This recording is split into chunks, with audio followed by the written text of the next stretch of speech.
Assalomu alaykum. Bu videomizda sizlar bilan kerakli fayllarimizni arxivlab qo'yishni ko'rib chiqamiz. Ya'ni ba'zi bir holatlarda shunaqa vaziyatlar bo'ladi.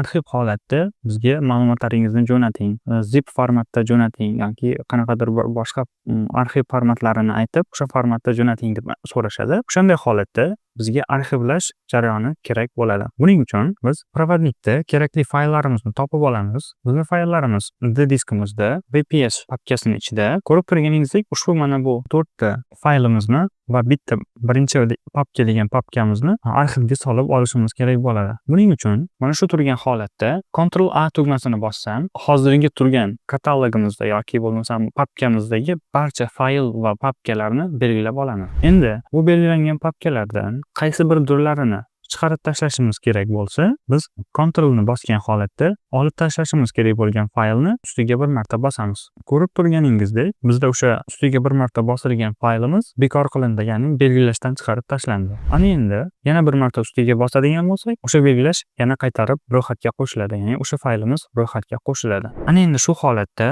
arxivga solish uchun belgilangan fayllarni ustiga olib borib, o'ng tugmani bosamiz. Bundan so'ng bizda ikki xil variant bo'ladi. Bittasi 7zip добавить к VPS 7zip yoki добавить к VPS 7zip. To'g'rig'i VPS 7z va VPS.zip. Bundan tashqari boshqa turdagi formatlarni ham belgilab olishingiz mumkin bo'ladi. Bu albatta o'zingizga bog'liq narsa. Keling, ayni vaqtda biz hozir siz bilan ziplashni ko'rib chiqamiz. Zipga bosadigan bo'lsak, yuqoridagi barcha belgilangan fayllarni bizga zip faylga aylantirib berdi. Endi bu papkamizni ichiga kiradigan bo'lsak, e'tibor bering, yuqorida turgan papkalarning barchasi arxivlanib bitta faylga yig'ib berildi. Orqaga qaytamiz. Endi keling, siz bilan hozir yana bitta amallarni bajaramiz. Agar sizga ikkinchi hujjat docx fayli va birinchi hujjat pdf fayli kerak bo'ladigan bo'lsa, birinchi bitta faylni tanlab olamiz va Ctrl tugmasini olib borib, Ctrl tugmasini bosgan holatda ikkinchi faylni ustiga olib borib, yana bir marta bosamiz. Bunday holatda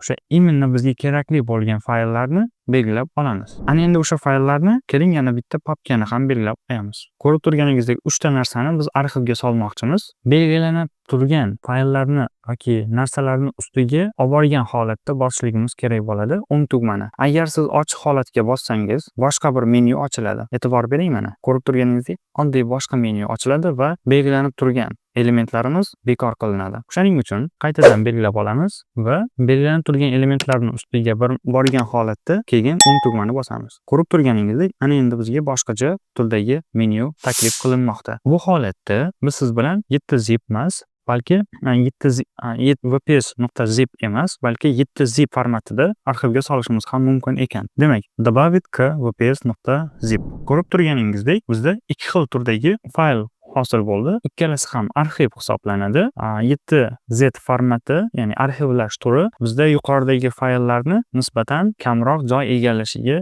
sabab bo'ldi. Ya'ni o'sha arxivlash jarayonida biz kerakli fayllarni olamizda, programma oladida, uni hajmini qisqartirish maqsadida qaysidir qismlarini optimizatsiya, ya'ni kompressiya qilib, uni arxivga solib berar ekan. Arxivlash jarayonini ko'rib oldik. Keling endi siz bilan yana bir bilishimiz kerak bo'lgan amalni bajaramiz. Ko'rib turganingizdek, bizda 7 ta elementlarimiz mavjud. Bu elementlar ichidan boshidan to o'rtasigacha bo'lgan elementlarni belgilab olishligimiz kerak. Bunday holatda biz ikkinchi to'g'rog'i mishka bilan foydalangan holda ikkinchi usuldan foydalanishimiz ham mumkin. Buning uchun birinchi o'sha kerakli element tanlash boshlanishi kerak bo'lgan elementni tanlaymiz va undan so'ng shift tugmasini bosamiz va kerakli element ustiga olib borib mishkaning, ya'ni sichqonchaning chap tugmasini bosamiz. Ko'rib turganingizdek, bizga tanlangan birinchi elementdan boshlab to o'sha mishka bosilgan elementgacha barcha fayllar va papkalarni belgilab berdi. Bu albatta juda ham qulay yo'llaridan biri. Bundan tashqari,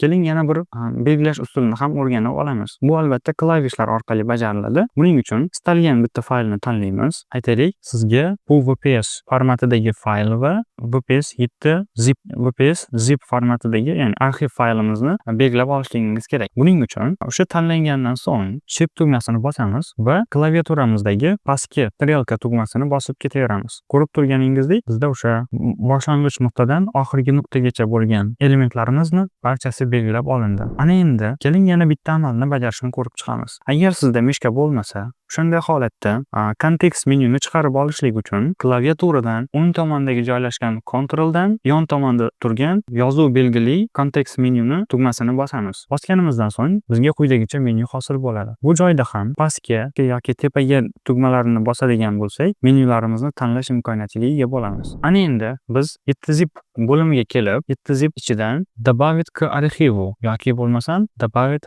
к WPS2zip degan menyuni tanlaymiz. WPS2 nomi bilan zip faylga saqlab bermoqda. Ko'rib turganingizdek, mishka bo'lishligi shart emas, balki klaviatura orqali ham amallarni bajarishimiz mumkin bo'lar ekan. Ushbu videoda o'rganishimiz kerak bo'lgan narsalar shular edi. Keyingi videolarda uchrashguncha sog' va omon bo'ling.